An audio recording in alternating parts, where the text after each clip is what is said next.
The US Middle East Envoy proposes a way to keep the ceasefire going in Gaza, but the original deal remains stuck in the first phase, with no progress towards a permanent solution. So what is the actual state of play and the risks of more war? This is Inside Story.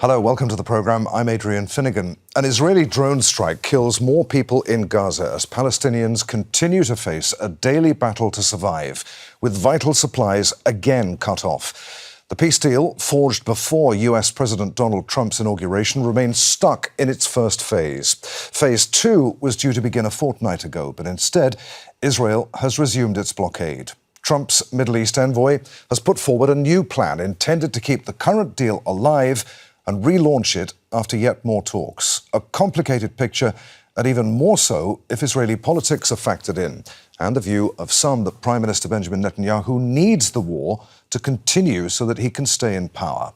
In our programme today, we'll look at the complexities at play and the diplomatic and strategic thinking on all sides. Can the deadlock be broken? And if not, what will be the consequences? We'll speak to our guests shortly, but first a report from Laura Khan. A so-called bridge proposal is the latest suggestion by the US to come out of Gaza ceasefire talks being held in the Qatari capital, Doha.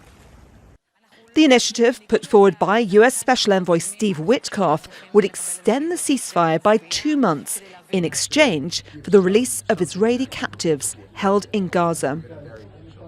The proposal seems to show support for Israeli Prime Minister Benjamin Netanyahu's aim of prolonging the first phase of a deal struck in January without committing to a second, leading towards a permanent solution, while Hamas wants to stick to the original deal.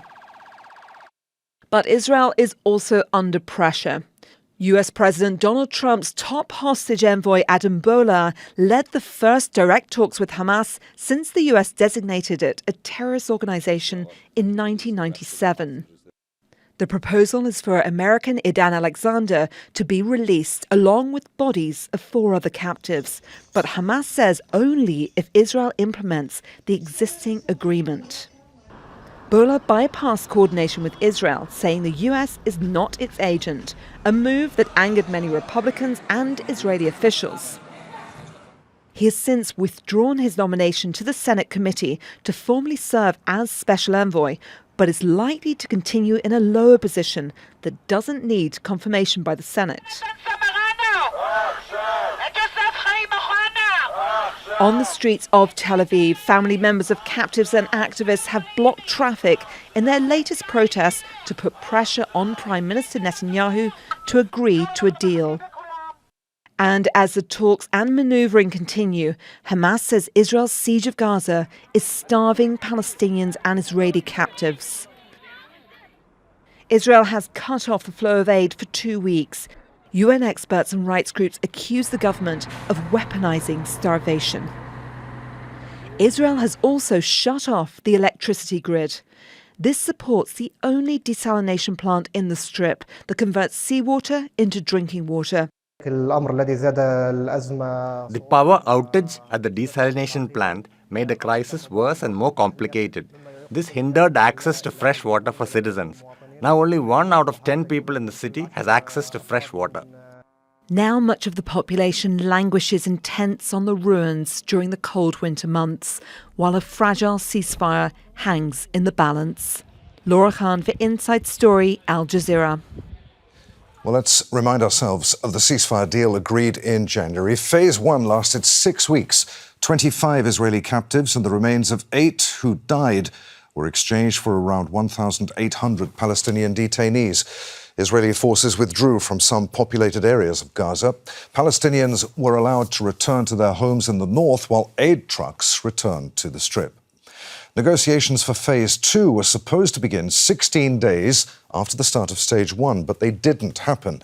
The second phase was also meant to include the release of all remaining Israeli captives and more Palestinian detainees, as well as a permanent ceasefire and complete withdrawal of Israeli forces. Phase 3 involves the long-term reconstruction of Gaza.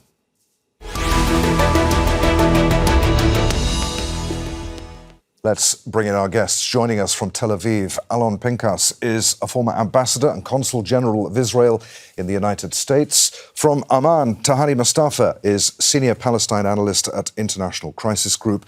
And from Montreal, we're joined by Mouin Rabbani, a non-resident fellow at the Center for Conflict and Humanitarian Studies. A warm welcome to you all. Alon, I just want to clear something up before we get into the nitty-gritty here. Where did this idea to extend the first phase of the ceasefire deal come from? It was proposed by US Special Envoy Steve Witkoff, but was that because of Israeli pressure? Why would Israel want this extension of the first phase instead of pressing ahead with negotiations on the second phase as originally agreed? Well, that's simple, because Israel refused to go into the second phase. And Mr. Netanyahu, even though he signed an agreement and signed on to implement phase 2, never intended to go ahead and proceed with the implementation of phase 2. He more or less made it clear, but everyone conveniently ignored the fact that Israel has absolutely no intentions of seriously proceeding into phase 2. So in comes phase 1. Now, according to the agreement, even in the absence of phase 2, or in the absence of the conclusion of negotiations on phase 2, phase 1 is supposed to be extended automatically. But the thing is, Adrian, is that the only element that will be extended is the ceasefire, not an exchange of hostages for prisoners, not Israeli redeployment, and then total withdrawal, which was scheduled for day 50 of the ceasefire. And today, Saturday, we are on day 56. So the idea was an American realization that Israel has absolutely no intentions of going forward. Tahani, do you agree with that? Hamas has accused Israel of backtracking on the original ceasefire deal and of trying to sabotage the truce, is it? Well, it's apparent that in Gaza, as in Lebanon, Israel seems to view ceasefire agreements as an opportunity to continue its operation, but at a lower intensity under the cover of agreement. And this is because they know that they won't be held accountable for it. The US will shield them from any criticism or consequences. Over the last first phase, of the agreement that had been agreed upon on the 19th of January, Israel has committed since then over 1,000 violations, according to Palestinian sources. They've killed over 100 civilians in Gaza. They've wounded over 500. Those violations include things like gunfire, shelling, drone attacks, airstrikes, as well as the violation of numerous humanitarian protocols that had been agreed upon. Not to mention the fact that Israel had tried to stall on a lot of the prisoner exchange that had been taking place during the hostage exchange deal. We also saw that, in many ways, Israel was sort of playing this kind of psychological warfare, right? Because Israel knows that its repeated violations sort of push home the point to Hamas that Israel can effectively behave with complete impunity for its actions, and that the deck is unfortunately stacked against Hamas. And the response, we've seen the response when Hamas has tried to put pressure, political pressure, in February, when we saw Hamas's temporary suspension of the return of captives. And, because of Israel's repeated violations, and we saw Israel's reaction to that, which was, to withhold the exchange of over 600 Palestinian prisoners, not to mention the fact that the structure of the ceasefire agreement itself also plays into Israel's hands. It was something that had originally been formulated by Israel with American backing. And what it effectively did was front-loaded everything that Israel wanted, the return of hostages, and gave Hamas absolutely no guarantees that the second, never mind the third stage, would actually come to fruition. And those were the most critical elements for Hamas, which was a permanent ceasefire, withdrawal of Israeli troops, and the reconstruction, which, as we're seeing, is very unlikely to happen. So that's why we are where we are. Mouin Rabbani, Hamas said on Friday, I think it was, that it will release Idan Alexander and the bodies of 4 dead captives if Israel implements the existing ceasefire deal. It says that talks over the second phase of the deal would need to begin on the day of that release and last no longer than 50 days, and that Israel would have to stop barring aid to Gaza and withdraw from a strategic corridor along the border with Egypt. Hamas called it an exceptional deal aimed at getting the ceasefire back on track. Why does Israel then appear to be rejecting it right now? Well, I think Hamas is calculating, in my view, correctly, that the key decisions on what happens next are going to be made not by Israel, but by the United States. And Hamas has also calculated that the absolute priority for the Trump administration is not so much the implementation of this agreement, but rather Washington's ability to retrieve the remaining captives and corpses in the Gaza Strip that have dual U.S. citizenship. So what it has done is it has put forward a proposal that appears to have been worked out with U.S. hostage envoy Adam Buehler to prioritize the U.S. captives, but on the condition that it's firmly embedded in the implementation of the existing January agreement, rather than being used to rewrite the agreement and replace it with a new one. And I think the key issue now is for Washington, is Washington going to focus simply on this issue and then call it a day and effectively authorize the Israeli government to then derail the agreement in its entirety, which I think is particularly likely if Washington's efforts to bring a ceasefire in Ukraine come to pass, or alternatively, is Washington basically proposing these so-called bridging proposals to see if they work in order to mollify Israel, and if they don't, will it then redouble its efforts, as it did in January, to ensure Israeli compliance with the existing agreement. And on that point, I think the jury is still out. Alon, do you want to come in on that? Israel expressed anger after Buehler's meeting with Hamas representatives, and he went on to say, to emphasize, that the US is not an agent of Israel. Is it? What is the US doing here as far as Israel? Do Israeli leaders feel that the US may have developed its own policies on Hamas that may not necessarily align with Israel's? Could Trump do a deal with Hamas, do you think, without Israel's consent? Is that their fear? Could he? Yes. Will he? I don't know. Should he? Remains to be seen. Look, what happened with Adam Buehler, I think it is pronounced, is not so much what he did, but the fact that he talked too much about it. And that riled some people in Israel, and they used their limited but nonetheless existent leverage to basically push him out. But they didn't really push him out, nor did they push out the policy. The president, and I think Mouin got it exactly right, the president wants this done. He wants this wrapped up. He wants this behind him. If that cannot be achieved, then as far as he's concerned, I'm talking about President Trump, the hell with it. He has bigger issues, he thinks at least, bigger issues to deal with. The Ukraine, tariffs on Canada, relations with China, Greenland, what have you. And so even if Israel says, well, we have assurances for a resumption of the war, at some point, in the absence of an agreement, Trump is going to be completely and profoundly disappointed and livid with Netanyahu, but he's not going to care that much. And he's going to say to Israel, you want to keep on fighting? You think you can achieve what you haven't achieved in 15 months of war? Be my guest, but leave me out of it.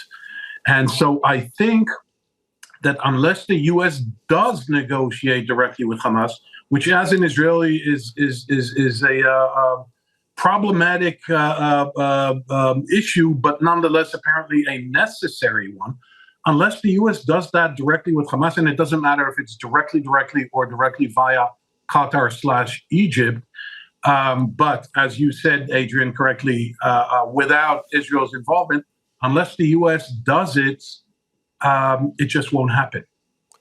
Tahani, a statement from Witkoff's office on Friday said that President Trump has made it clear that Hamas will either release captives immediately or pay, quote, a severe price. How seriously should those threats be taken? I mean, what more could Trump do after the devastation wrought by Israel on Gaza? Well, I mean, I think there's still plenty to see in the way of Israel's maximalist objectives, not just for Gaza, but also the West Bank. And those two territories are the concern for Hamas. It's not just about what happens in Gaza, but also the repercussions we could see, and we are seeing in the West Bank, which even Hamas were quite skeptical and fearful of back in November, December, around the ceasefire negotiations, and they themselves were warning of. But I think, look, effectively, what we are seeing is the US support Israel's calls for the extension of a first phase, despite there being no justification for this.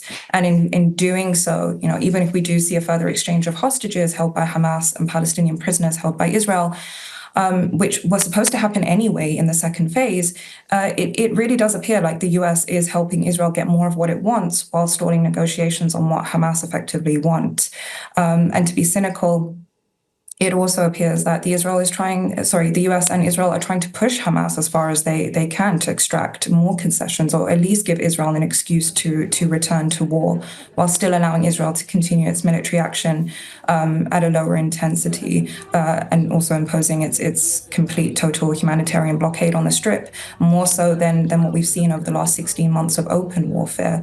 So I think there is still a lot of damage that can still be done. Gaza is quite literally, I mean, in terms of the humanitarian situation, it's catastrophic. That's part of the reason why Hamas felt the pressure to enter into at least the negotiations and the first phase, and was trying to be as flexible as possible. And a large part of that was because of the desperate reprieve that Gazans needed on the ground.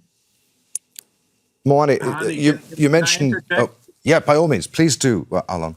I just wanted to comment on one thing that Tahani said. I mean, she made great points. However, Tahani, you seem to think that Israel has a plan here, that what Israel intends to do, while I'm arguing here, and I submit to you, that Israel hasn't the faintest idea of what it's going to do next. It is all subject to Mr. Netanyahu's political calculations. There is no grand plan. There's no post-war Gaza. There's no second phase to the war, or third phase or fourth phase to the war.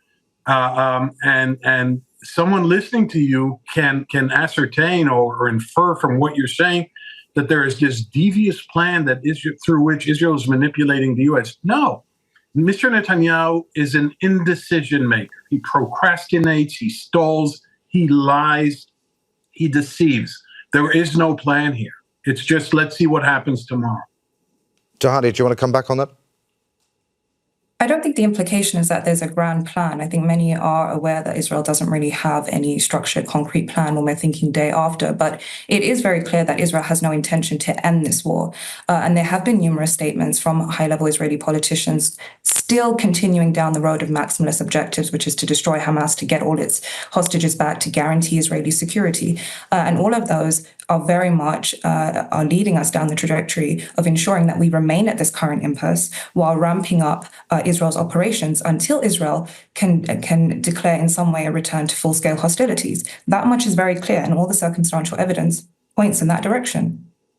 Mouin, you brought up Adam Boehler, President Trump's special envoy for hostage affairs. What are we to make of that unprecedented meeting, direct talks between Boehler and Hamas representatives? How significant was that meeting, given that it's always been US policy not to talk directly to Hamas at any level? Well, I think it's very significant, and for two reasons. The first being the fact that it took place in the context in which you just noted, and the second, I think it's a clear signal that the U.S.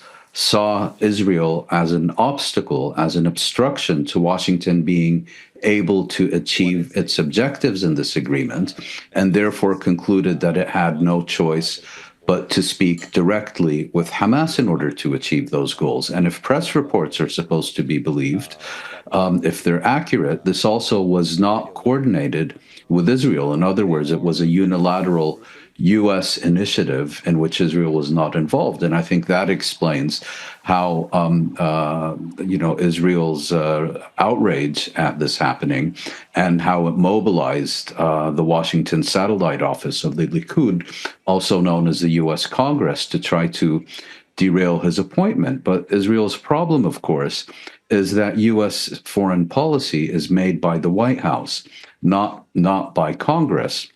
And so, again, the key issue is, I think Hamas is trying to also negotiate directly with Washington in the hope that it can somehow foment a split of some sorts between the U.S. and Israel. That's clearly not going to work.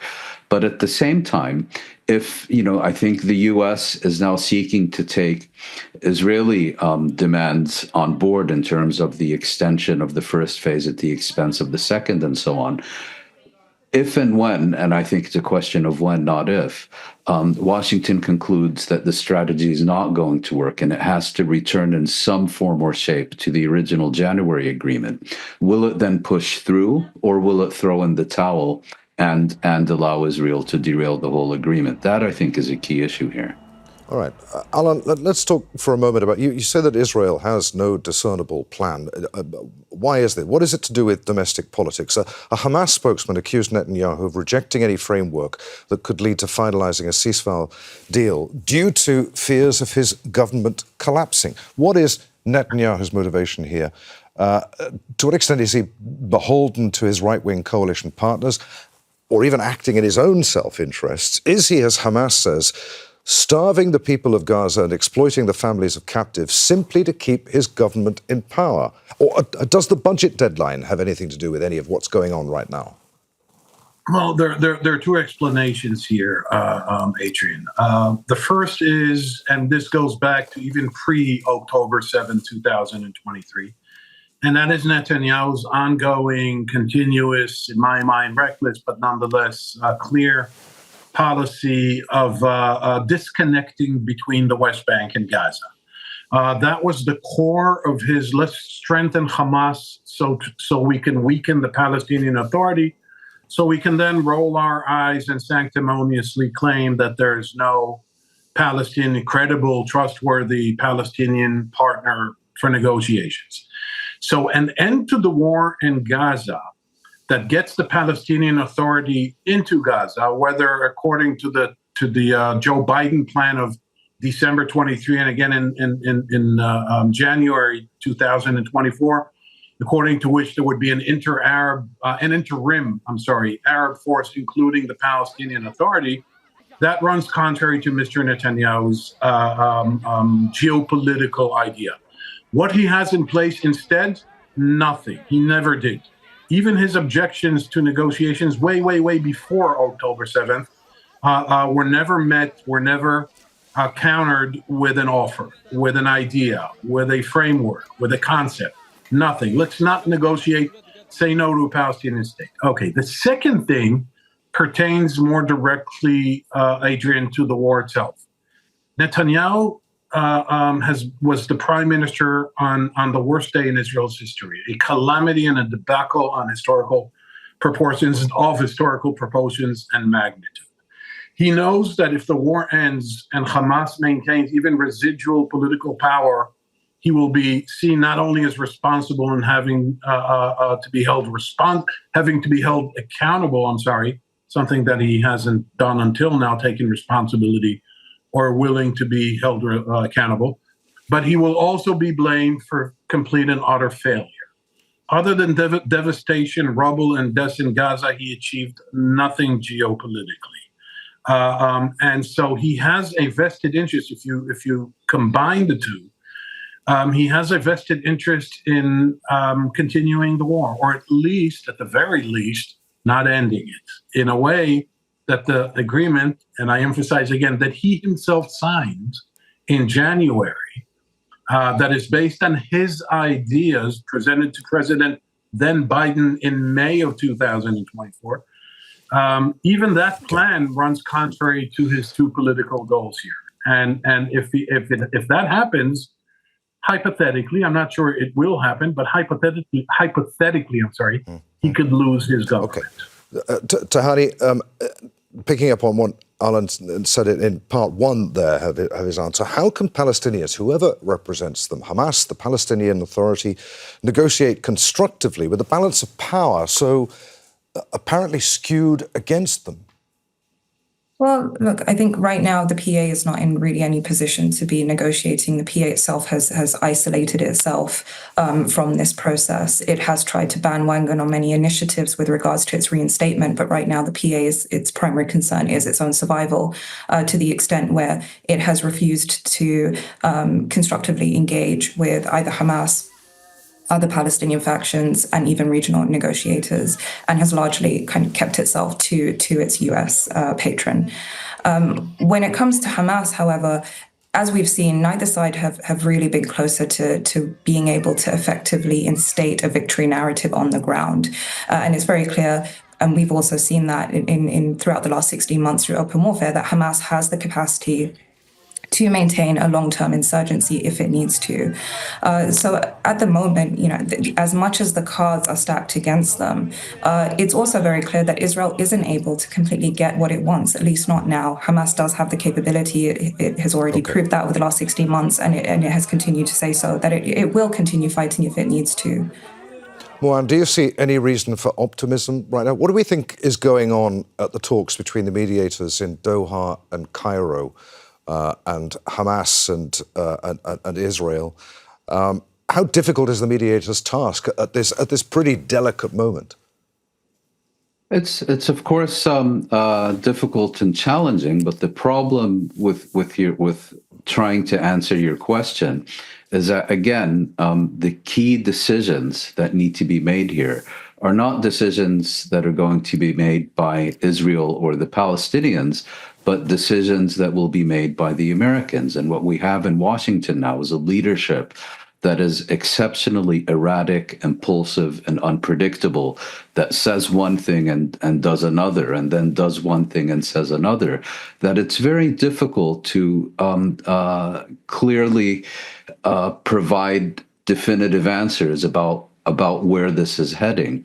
And so until we have more clarity about whether Washington will prioritize getting this agreement to phase 2, or even properly implementing phase 1, or alternatively delegating Netanyahu and Israel to do as they want, until we have clarity on that issue, it's very difficult to give a clear answer. On the one hand, the Trump administration compelled Israel to accept the agreement in January, then a few weeks later came up with this harebrained scheme of forcibly expelling the Palestinian population of the Gaza Strip. Now it appears to be engaged again with making progress on this agreement. So the key decisions, again, are American decisions, and where those are heading, we simply do not yet know.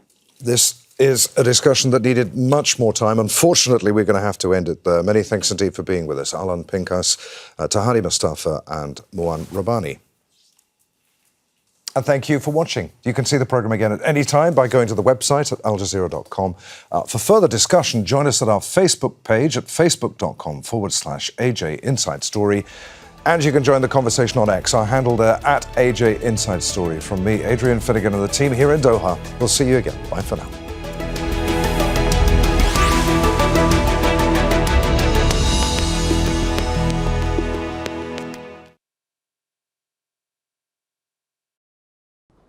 Make sure to subscribe to our channel to get the latest news from Al Jazeera.